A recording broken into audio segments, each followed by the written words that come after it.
Welcome to this rapid revision video looking at life in Nazi Germany. This time we're focusing on children and young people. Let's start with an overview. What were Nazi attitudes to the young? Boys and girls were supposed to have very different roles.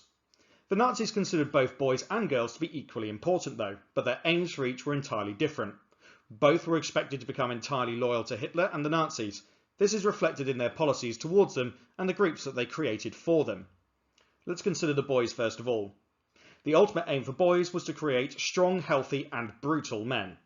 Hitler hoped that these boys could have the military discipline and skills instilled into them from a young age, so that when war came they would be ready to fight and to win.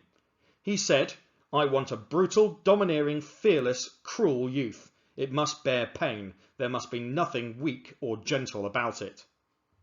But what about girls? Hitler wanted girls to be healthy and fertile so that they could become mothers to lots of racially pure children.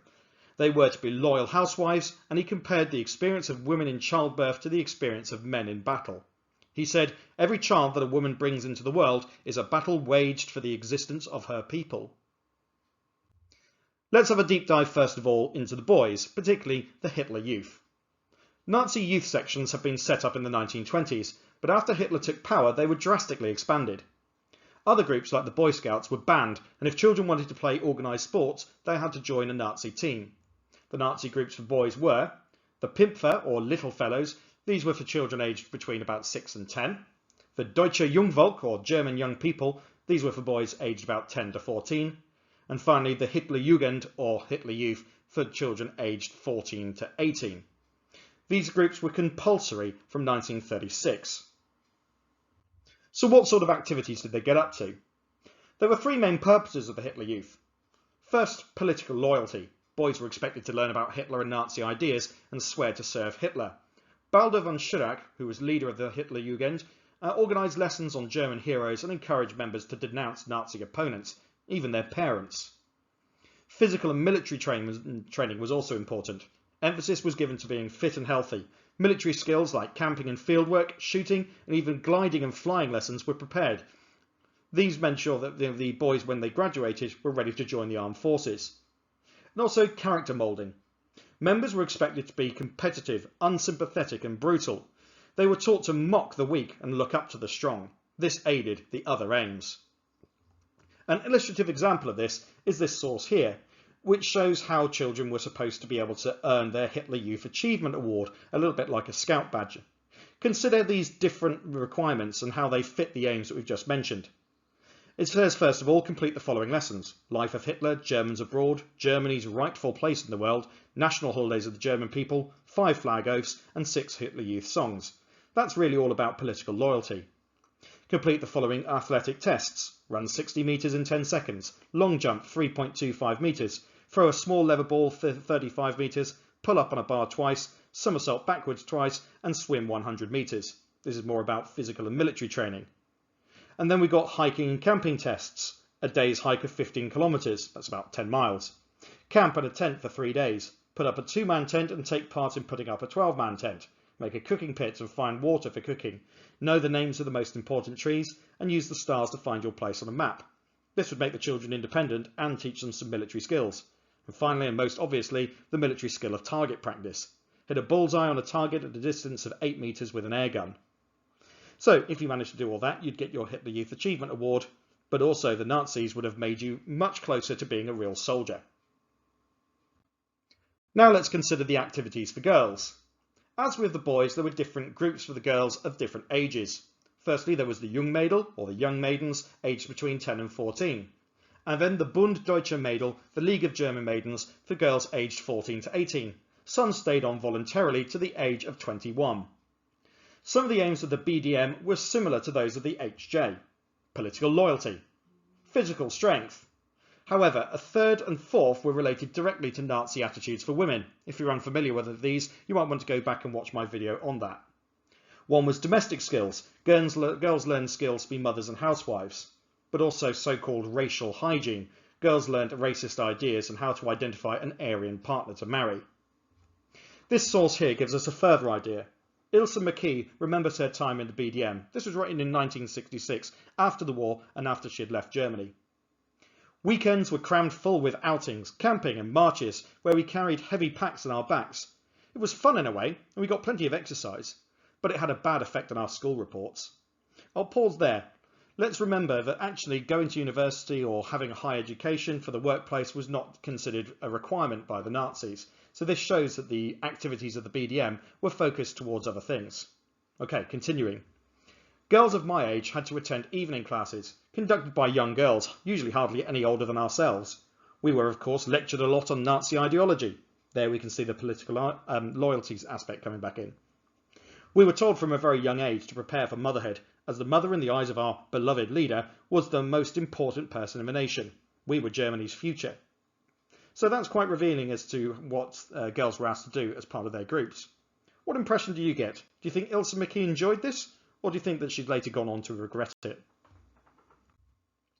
Were these policies actually effective?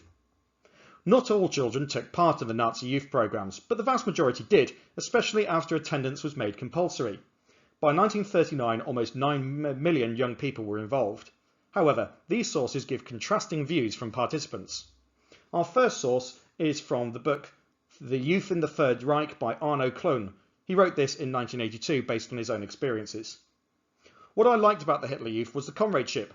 I was full of enthusiasm. What boy isn't fired up by ideals such as comradeship, loyalty and honour, and the trips off into the countryside and sport?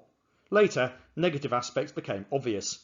The compulsion and obedience were unpleasant. I preferred people to have a will of their own. In our troop, the activity was almost entirely boring military drill.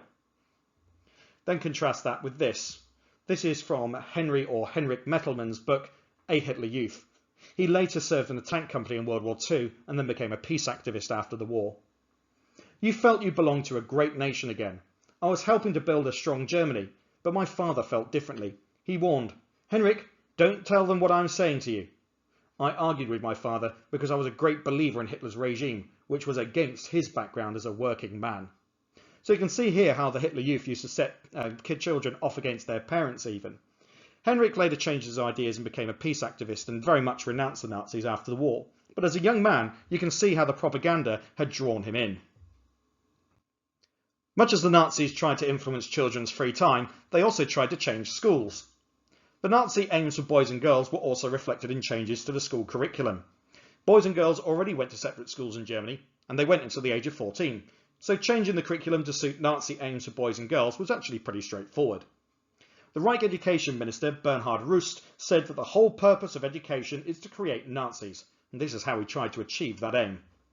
In 1933, a law to allow the sacking of non-Nazi teachers was passed. Indeed, hundreds were sacked. All teachers had to swear an oath of loyalty and join the Nazi Teachers League. This league trained teachers in political education, and this was compulsory. By 1939, 200,000 teachers had attended. What might a typical school day have looked like? Teachers and pupils greeted each other with Nazi salutes and saying Heil Hitler. Portraits of Hitler and Nazi banners were hung in schools. Regular lessons like German and history were twisted to put an emphasis on German heroism. Maths problems focused on military applications or calculating how much disabled people might cost to care for, all in line with horrible Nazi ideas.